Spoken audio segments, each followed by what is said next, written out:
नमस्कार सभी सरकारी कर्मचारी, राज्य कर्मचारी और ईपीएस 95 पेंशन धारकों का एक बार फिर से स्वागत करते हैं हमारे इस यूट्यूब चैनल पर। दोस्तों, इस वक्त की सभी केंद्रीय कर्मचारी, राज्य कर्मचारी और पेंशन धारकों के लिए दोस्तों बहुत ही बड़ी खबरें निकल कर आ चुकी है।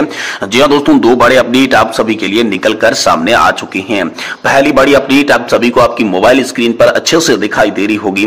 जी हां दोस्तों, केंद्र सरकार ने आप सभी के लिए बड़ा आदेश जारी कर दिया है। सीजीएस लाभार्थियों के लिए बहुत ही बड़ी खुशखबरी की सौगात यहां पर आप सभी के लिए दे दी है। शानदार तोहफा आप सभी को मिल चुका है। इसके बारे में दोस्तों आज की इस वीडियो के अंदर बात करेंगे। वहीं दोस्तों अगली बड़ी अपडेट की बात करें तो दोस्तों कर्मचारियों और पेंशन भोगियों के लिए खुशखबरी का ऐलान है। अधिक भुगतान की वसूली नहीं कर पाएगी। अब दोस्तों कर्मचारियों और पेंशन भोगी की गलती नहीं होती है तो किसी भी प्रकार की वसूली नहीं की जा सकती। पटना हाईकोर्ट का इसको लेकर बड़ा फैसला आया है। तो पटना हाईकोर्ट ने आखिरकार क्या बड़ा फैसला दिया, इसके बारे में भी दोस्तों आज की इस वीडियो के अंदर बात करेंगे। साथ ही साथ दोस्तों यहाँ पर आप सभी के लिए बात करें तो 2006 के पहले तथा बाद रिटायर्ड पेंशन भोगियों की पेंशन रिवीजन का आदेश आ चुका है। अब दोस्तों आप सभी को मिलेगी एक समान पेंशन। इसके बारे में भी दोस्तों आज की इस वीडियो के अंदर बात करेंगे। यानी कि पेंशन पर आई आज की तमाम बड़ी खबरों की चर्चा इस वीडियो के माध्यम से करने वाली है। इसलिए आप सभी से निवेदन करते हैं कि दोस्तों अगर आप पेंशन धारक है, सरकारी कर्मचारी, केंद्रीय कर्मचारी या फिर राज्य कर्मचारी है तो दोस्तों आज की इस वीडियो को आप सभी लास्ट तक जरूर देखें, जिससे दोस्तों पेंशन से जुड़ी आज की तमाम जो बड़ी खबरें हैं वो आप सभी को सही, सटीक और तथ्यों पर आधारित पता चल सकेगी। तो चलिए यहाँ पर बिना किसी देरी के खबरों का सिलसिला शुरू करते हैं। सबसे पहले दोस्तों बात करते हैं आप सभी के पेंशन रिवीजन को लेकर बड़ा आदेश है। 2006 के पहले तथा बाद रिटायर्ड पेंशन भोगियों को बराबर पेंशन मिलेगी। इसको लेकर दोस्तों बड़ी खबर आ रही है। जी हाँ दोस्तों, यहाँ पर किसी भी प्रकार का यहाँ पर जो है पेंशन में संशोधन होने के कारण जो भी पेंशन भोगी होते हैं वो यहाँ पर जो है पेंशन पहले की पेंशन भोगियों की पेंशन नहीं बढ़ती, लेकिन बाद वाले पेंशन भोगियों की जब पेंशन बढ़ जाती है तो ऐसे में पेंशन संशोधन पहले वालों का नहीं किया जाएगा। उसी को लेकर दोस्तों दिल्ली हाईकोर्ट ने बहुत ही बड़ा फैसला आप सभी के लिए दिया। दोस्तों यहाँ पर दिल्ली हाईकोर्ट ने एक महत्वपूर्ण आदेश में कहा कि जिसको केंद्र सरकार ने जो है 18/11/2009 को जो आदेश दिया था उसको रद्द किया है। केंद्र सरकार के इस आदेश को रद्द करते हुए पूरी तरीके से अवैध दिल्ली हाईकोर्ट ने बताया। दिल्ली हाईकोर्ट ने हाल फिलहाल में एसपीएस बेंस और दोस्तों डॉक्टर डीएस नकारा की जो याचिका थी उस पर सुनवाई करने की बात कही और सुनवाई में दोस्तों सुप्रीम कोर्ट का फैसला गलत माना कि एक ही रैंक का जो रिटायर्ड पेंशन भोगी होता है उन्हें समान पेंशन मिलनी चाहिए, चाहे वह डिफेंस का हो चाहे वह केंद्र का कर्मचारी हो।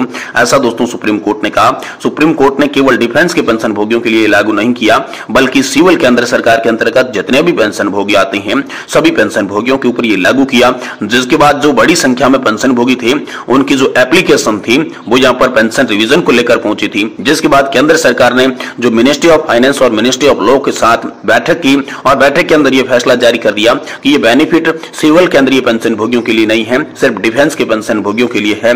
तो दोस्तों डिफेंस के पेंशन भोगियों पर ये लागू होगा, सिविल पेंशन भोगियों पर नहीं। इसको लेकर जब ये आदेश सामने आया तो दोस्तों पेंशन भोगी दिल्ली हाईकोर्ट पहुंचे और दिल्ली हाईकोर्ट ने केंद्र सरकार का जो फैसला था 18/11/2009 का उसे दोस्तों गलत ठहराया और 20/3/2024 को एक आदेश जारी किया जिसमें कहा गया कि पेंशन रिवीजन का फायदा डिफेंस पेंशन भोगियों के साथ साथ सिविल पेंशन भोगियों को भी दिया जाना चाहिए। और इसी की मांग दोस्तों भारत पेंशन भोगी समाज ने की थी और भारत पेंशन भोगी समाज ने कहा था कि यह संशोधन न्याय केवल न्याय का मामला नहीं है बल्कि राष्ट्र की सेवा करने वाले जो कर्मचारी है उनके प्रति कानूनी दायित्वों को पूरा करता है। पेंशन भोगी समाज ने पर केंद्र सरकार की अपील की है कि इस मामले को जल्दी से जल्दी सॉल्व किया जाए और इसके बारे में उचित कार्रवाई करके निर्णय जारी किया जाए। वहीं दोस्तों अगली बड़ी खबर की बात करें तो कर्मचारियों और पेंशन भोगियों के लिए बड़ा ऐलान है। अधिक भुगतान की वसूली आप सभी के लिए नहीं की जा सकती। जी हां दोस्तों, कर्मचारियों और पेंशन भोगियों की गलती नहीं होती है तो किसी भी प्रकार की वसूली आप सभी से नहीं की जा सकती।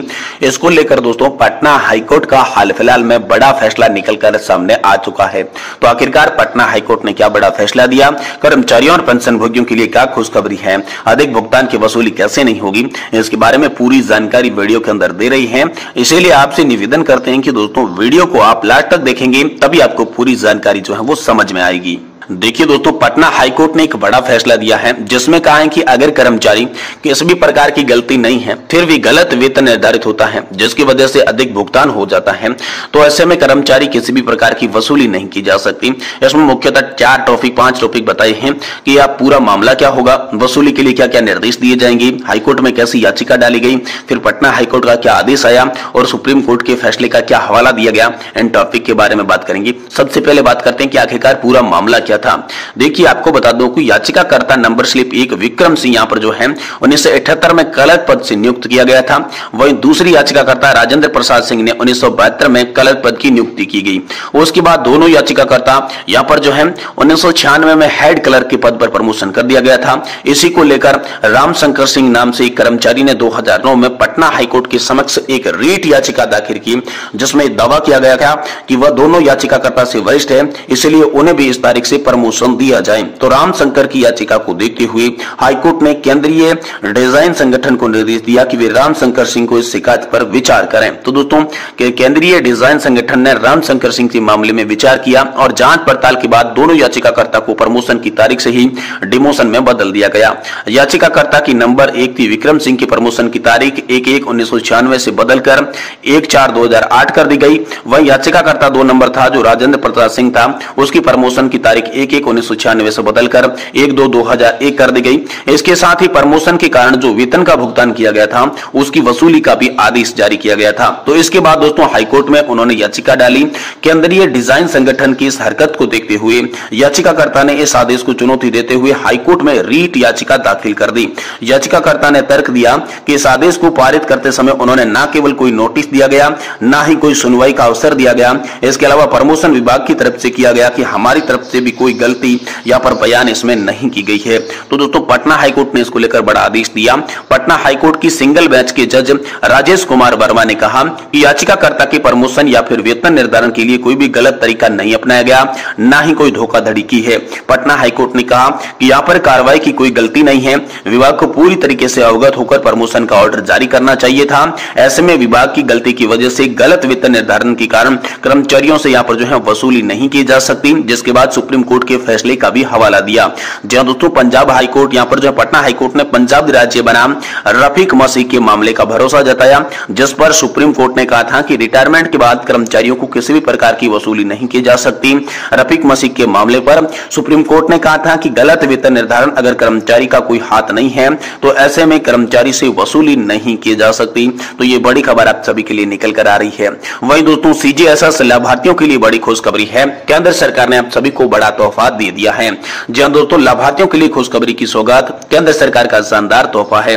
जी हां दोस्तों, सीजीएसटी लाभार्थियों की कठिनाइयों को देखते हुए केंद्र सरकार के अंतर्गत आने वाले स्वास्थ्य और परिवार कल्याण मंत्रालय ने एक महत्वपूर्ण आदेश जारी किया, जो कि हर सीजीएस लाभार्थी को जानना बेहद जरूरी है। जिसमें दोस्तों सीजीएस लाभार्थी अधिकारियों को अच्छी तरीके से जानते नहीं है, जिसकी वजह से सीजीएससी वेलनेस सेंटर या फिर सीजीएसएस से संबंधित सूचीबद्ध प्राइवेट अस्पतालों में उनका शोषण किया जाता है, जिससे उनको धन जन की हानि होती है। ऐसे में अपने अधिकारों को जाने और उसी को लेकर केंद्र सरकार ने एक महत्वपूर्ण आदेश जारी किया है। केंद्र सरकार ने कहा है कि सीजीएसएस लाभ उठाने के लिए सीजीएससी कार्ड से देश में किसी भी प्रकार के सीजीएससी वेलनेस सेंटर पर मान्य होगा। कोई भी वेलनेस सेंटर इसको इनकार नहीं कर सकता। इसके साथ ही केंद्र सरकार महत्वपूर्ण दिशा निर्देश भी जारी करता रहा है। केंद्र सरकार के अंतर्गत स्वास्थ्य एवं कल्याण मंत्रालय ने कहा कि सीजीएसएस कार्ड भारत के किसी भी वेलनेस सेंटर में मान्य होगा। इसको प्रूव करने के लिए कोई अतिरिक्त दस्तावेज लगाने की जरूरत नहीं है, केवल ये कार्ड ही आप सभी के लिए मान्य होगा, जो कि सीजीएससी यहाँ पर वेलनेस सेंटर पर जाकर आप इसका लाभ ले सकते हैं। स्वास्थ्य और परिवार कल्याण मंत्रालय ने कहा कि लाभार्थी को कोई पुरानी बीमारी है तो पुरानी बीमारी का इलाज करा ले और लाभार्थी के लिए दवाइयां 3 महीने तक के लिए जारी की जाएगी, यानी लाभार्थी 3 महीने तक दवाइयां एक साथ ले सकता है।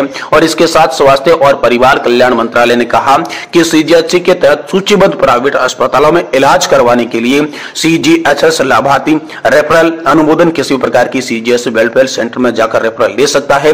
जरूरी नहीं है कि जहां पे पेंशनभोगी निवास कर रहा है वही दोस्तों सीजीएचसी सेंटर में रेफरल ले। पेंशनभोगी किसी प्रकार के वेलनेस सेंटर में रेफर ले सकता है।